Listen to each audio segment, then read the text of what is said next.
Thank you. Good morning, 8th graders. Good morning, 8th graders. I need to, before we get started, I just need to see what, I know it's early, so I need to see which section, which side is going to be the loudest. I like giving prizes, I like giving awards away, and I learned a long time ago that cool kids don't always finish first. So I need to see which side is the loudest, so we're going to go right, middle, left. To my right side, good morning, 8th graders. Good morning. Good morning. Come on, we can do better than that. Good morning, 8th graders. Good morning. All right, come on, middle section. Good morning, middle section. Good morning. Good morning. Y'all got more people. Left section. Good morning, left section. Okay, we got a winner. All right, so check this out. Before we get this thing started, let's just do a quick recall, okay? So I need you guys to do me a favor. I need you guys to repeat after me. Ready?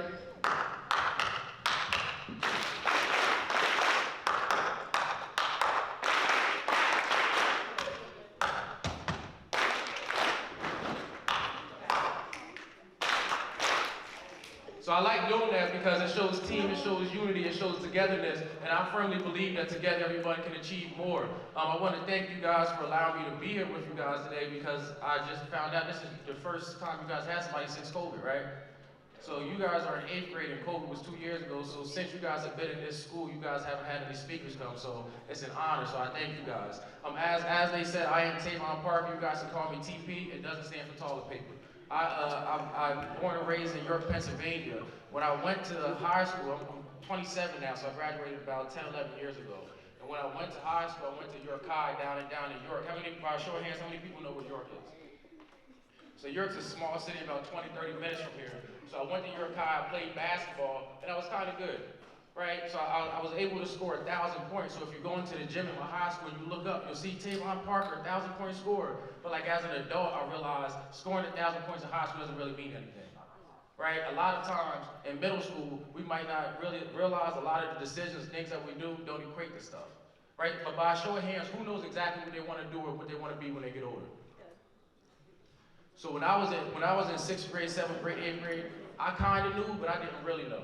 Right? I kind of knew I liked basketball, but I didn't really know what that meant. But what I do now is I come to schools because I learned if you don't have a goal, if you don't have a dream, guess what? This thing called life, it gets real. And when life gets real, and you don't have a plan for when life gets real, anything can happen. Right? But before I jump into it, I always like to give you guys a little bit of information about myself. Like I said, I'm a 1,000-point scorer. I grew up, I got 3 brothers, and all me and my brothers grew up in the same house, right? We grew up on Persian and Maple Street, just right down the street from our school. And when I was 6 years old, I'll never forget because my parents got a divorce, right? And as a 6-year-old, when my parents split up, it caused a lot of confusion. All I had was just me and my one older brother. We both scored 1,000 points, right? He was my role model. Right? And I'll never forget because after my parents got a divorce, my mom moved to the other side of town and it was me and my brother. And my dad, he lived in the hood, and I'll never forget because it was a drive-by shooting and bullets came through the front window and bullets hit the front door. And that was when my dad said he had to move. Right? So my dad took me and my 2 brothers and we moved. And I'll never forget because like I said, my brother was my role model. Growing up, my only goal was to do what my brother wanted to do. My brother played basketball, so guess what I did? So as me and my brother playing basketball, my goal was, okay, I gotta get a scholarship, right? Because growing up where I grew up at, if I didn't get a scholarship to go play basketball, I probably wouldn't be going to college, right? Who knows, by show of hands, who knows how much it costs to go to school, to go to college? How much? You said how much? Thousands of dollars. So there's a college in York College, it costs $43,000 a year to go to York College. And I had to really tell myself because I wanted this scholarship because obviously I couldn't afford the opportunity. So this is one thing I want you guys to really take heed to because there's this thing called opportunities, and sometimes in life if we blow our opportunities, they don't always come back. So I got a scholarship to go play basketball at Millersville University. And after I went to Millersville University to play basketball, I quickly learned that everything that glitters isn't gold, right? Because I enjoyed basketball, but when I was in middle school and high school, guess what? I started smoking weed and I started drinking. 2 negative things, right? And what I started realizing is the more negative things you do, guess what? That's the kind of person you are, right? There's this thing called character where when people see us, we want to be a certain type of way, but when people ain't there no more, we might not be that same person, right? That's a character flaw. And then when I was in middle school and high school, I lacked character. So I went to college to play basketball instead of going to college for school. And guess what they don't tell you in high school? They might not tell you guys in middle school, but in college, if your grades are bad, guess what? They'll kick you out. So I ended up going to Millersville, and my goal was me and my brother were going to play basketball, and in the blink of an eye, in about a year and a half, 2 years, I lost my scholarship, and they sent me back to my city. So now I come back to New York devastated, right? Because clearly I had a goal, and what happens when you don't reach your goal? Like, life is hard. I didn't know what I should do. When I was around you guys' age, I was 14 years old, and I started a lawn care business, right? It was called Tavon's Lawn Care. But when I went to college, I can't cut grass and be in college. So they kicked me out of college, and instead of coming back and doing my lawn care business, I took the shortcut, right? And one thing I learned is shortcuts will cut your long run short. So the shortcut I took was I started selling drugs. And I never sold any like hard drugs because obviously I know what comes with that, and I didn't want to be doing 5, 10, 15 years in jail. But what I learned very quickly is there's two things that come with the streets, and everybody usually knows them, right? Death and jail. And the reason that it impacted me so much, and the reason that it hit me so hard is because when I was selling drugs, I thought everything was good. My girlfriend and I, we went from like a 1-bedroom efficiency apartment where there was rats and roaches running around, and we had a daughter. When we had my daughter, we moved to a 2-bedroom apartment, and then we moved to like a 3-bedroom house, right? So I thought everything was going good.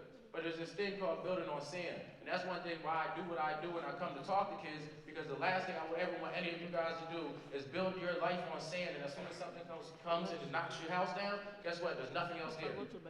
Right? The foundation, the things that you guys start doing now actually matters. It actually dictates who you become and who you're going to be as you become older. Right? Because the kid that was drinking and smoking in high school turned into the kid that was drinking and smoking as an adult, selling drugs, and 2 years after I was selling drugs, I went to jail. And I'll never forget when I went to jail, because when I went to jail, my wife, well, she was my girlfriend at the time, she was sitting right there when I got arrested. Right? Like, there's this thing called the streets, and everybody doesn't like to tell you what comes with the streets, but I'm one of them people where I try not to lie to you guys. Right? So in the streets, when I get pulled over, because it's Valentine's Day, right? Valentine's Day is coming up. For some of you guys that have a girlfriend, one word of advice, if you guys are going to go out to eat on Valentine's Day, just make sure that you go. Because me and my girlfriend were supposed to go eat on Valentine's Day, and I had one more person I had to meet. And I'll never forget this because I'm really big on dates, because I firmly believe we go through things, and the things that we go through, if we don't learn from them, we're going to go through them again. So on Valentine's Day of 2016, I had one more person to meet. I sold them an eighth, $40, sold them an eighth, and as soon as they came out and got it, as soon as I pulled off, the cops got behind me. And I had my man sitting next to me, and I'll never forget because I was on probation, right? Probation is where they slap you on the wrist because they know you'll be back. So I'm on probation. I just sold drugs, and the cops get behind me. I have a quarter pound of weed in my backseat and a gun on my lap. So I know I'm going to jail. I look at my man and say, toss him the gun and say, yo, we out. Right? Because again, the thing with the streets they don't tell you is I've been in police chases. Sometimes they end when you don't get caught, sometimes they don't. Right? So I'm about to get in another chase, and my man throws me the gun back and goes, nah, chill, we good. In that second of indecision, I froze, and the cops got behind us and pulled us over. And I'll never forget because I called my girlfriend and said, hey, I'm about to go to jail because there's a quarter pound of weed in the backseat and a gun on my lap. And she pulled up in 5 minutes, and all I remember was the cop put me in his backseat, and I looked up, and there goes my girlfriend sitting there staring at me crying. The last vision I had was my girlfriend. My daughter was at school, my girlfriend sitting there staring at me crying, and I know I'm about to go to jail, and there's nothing I can do about it. Right? So like when I come, I promise you, this isn't just lip service. I don't come just to tell you guys things that sounds great. What I want, the best thing I could ever ask for you guys is to not have to go to jail and not experience what I had to do. But it starts right here and it starts right now. Right? Because believe it or not, the thought process that I had in middle school led to high school, led to college. But if you can start understanding some stuff right now, I guarantee it can make your adult life easier. Because I just got off the phone with my man. He's in the feds right now. He just got sentenced to the feds. And the feds, they go by months. So he called me and he said he just got sentenced to 220 months. Real quick, 220 divided by 12, how many years is that? He almost got 20 years. And again, it's from a decision, right? Because the truth of the matter is, as soon as I got arrested, was in the back of that police car, everything was out of my control.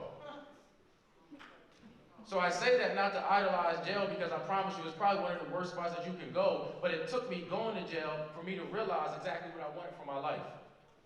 It took me going to jail and realizing that I can't just call my girlfriend, I can't just go see my daughter. Like the first time I talked to my girlfriend on the phone for 20 minutes, 19 of those minutes we sat on the phone and cried. Because we couldn't fathom being in jail. The first time she came to see me, 3-inch glass in between us, and we sat there staring at each other crying, because this was our worst nightmare. So I told myself that I promised I would never do anything to go back to jail. Right, but like I said, there's this thing called life, and when life gets real, the question is, then what do you do? So I was released from jail, and I knew I would never do anything to go back to jail. I'm going to tell you guys a secret. The easiest way to stay out of jail is to not do anything illegal. So I get out, and I'm like, okay, I'm not going to do anything illegal. So I start my lawn care business. In the lawn care business, it was going well, right? But like my goal was to be a millionaire. So 2 years after I got out, my lawn care business took off. We're making over $100,000 a year. We got a bunch of contracts, great. But again, if my goal is to be a millionaire, we got to figure some stuff out. And I'm really big on dates because, like I said, February 14, 2016 is when I got arrested. I was released on April 30th of 2017. I ended up doing 14 months. 2 years after I got released was February 26th of 2020. My brother got shot and killed. So like I said, there's two things that come with the streets, death and jail, and I experienced both of them. And once again, the worst thing that I could ever see is that happening to one of you guys. Right? By show of hands, how many people know somebody that was shot or killed and went to jail? So every time I go to talk, the number goes higher and higher. And all I ever ask is, you guys are part of the solution and not part of the problem. Right? So my brother got shot and killed, and it struck me to my core because I promise you, I didn't know exactly what I should do. And this is a word for some of you guys, because what I learned as an adult is sometimes in this thing called life, we go through things that are so hard. We go through things that are so impossible to understand. Our only job is just to go through it and survive it. Right? Because when my brother got killed, I went through depression. There was long nights of crying. But my job wasn't to try to understand what God was trying to teach me. It was trying to survive it so I get to the other side. And once I got to the other side, I looked back and said, okay, I got it. God had to use my brother to show me that guess what? I got to start helping people. I got to start impacting people. I can't let people continue to go down this destructive path. So I come to schools and I speak to kids because, again, it can happen to anybody. So I started my lawn care business when I got out. And after my brother got killed, I started a program called the Advantage Program, where all we do is mentor young men 7 to 17 so we can show them just how big this world is. Because believe it or not, York's a small city, Lancaster's a small city, Harrisburg's a small city, but this is a big world and we're all in the same state. So again, I ask you, what are your goals for your future? Right? Like, where do you see yourself? What can you do? What can you accomplish? Who can you be? Because as I look in the audience, I see future teachers and future doctors and future lawyers and future basketball and football players. I can see it. But one thing I learned is if you can't see it for yourself, you can't be it.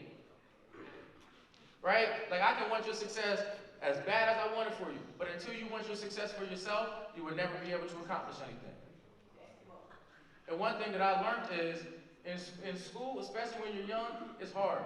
Right? There's this saying, sticks and stones can break my bones, but words can never hurt me. That's a lie. Right? When I was in school, kids used to be mean to me. I was dark all my life.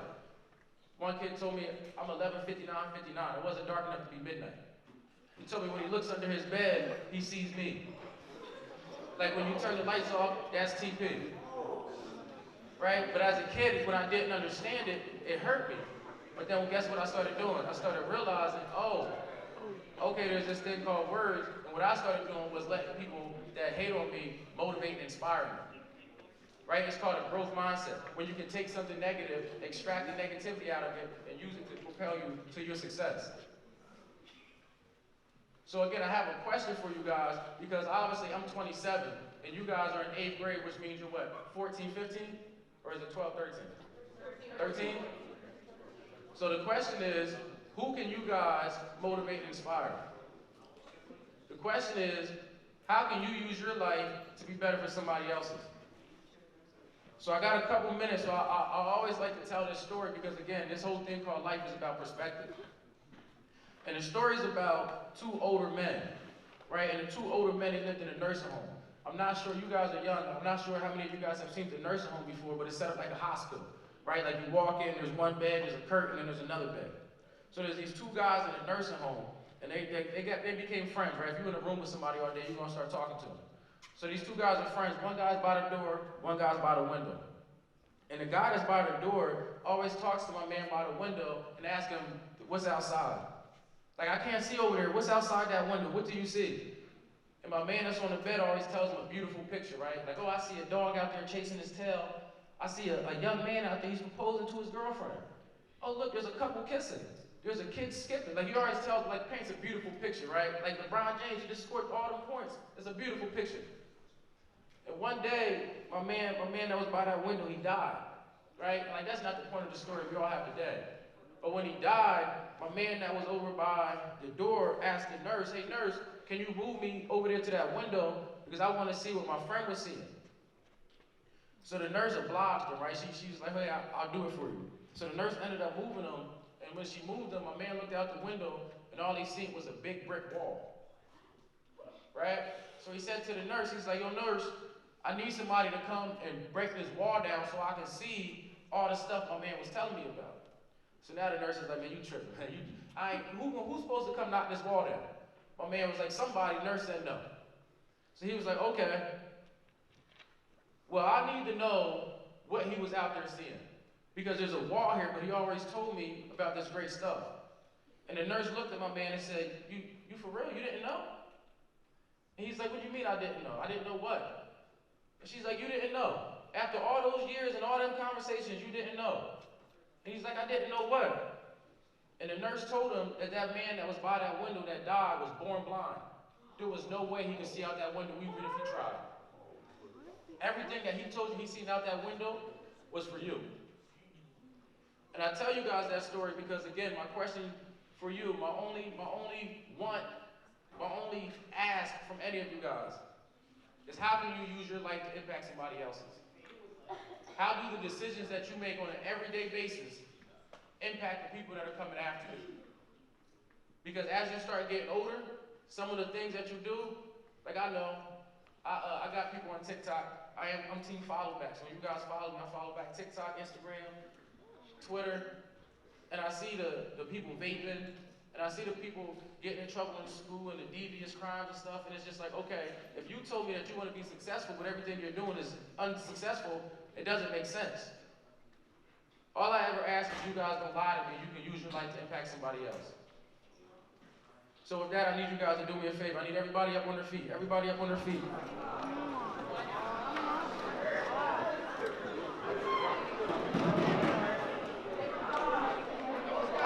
I didn't know feet talked. All right, so check this out. Check this out. The first thing we're doing, I can, right? I need you guys to repeat that. I can. My right side, I can. Middle, I can. Left side, I can. All right, so what are we saying? I can what? I can, listen up. I can be anything I want to be. I can do what I put my mind to. I can be successful, right? I can be a leader here at Lincoln Middle School. I can. The second one, I will. Left side, I will. Left side, I will. Middle, I will. Right side, I will. I will what? I will change the narrative. I will set the bar so high that people who come after me have to reach it.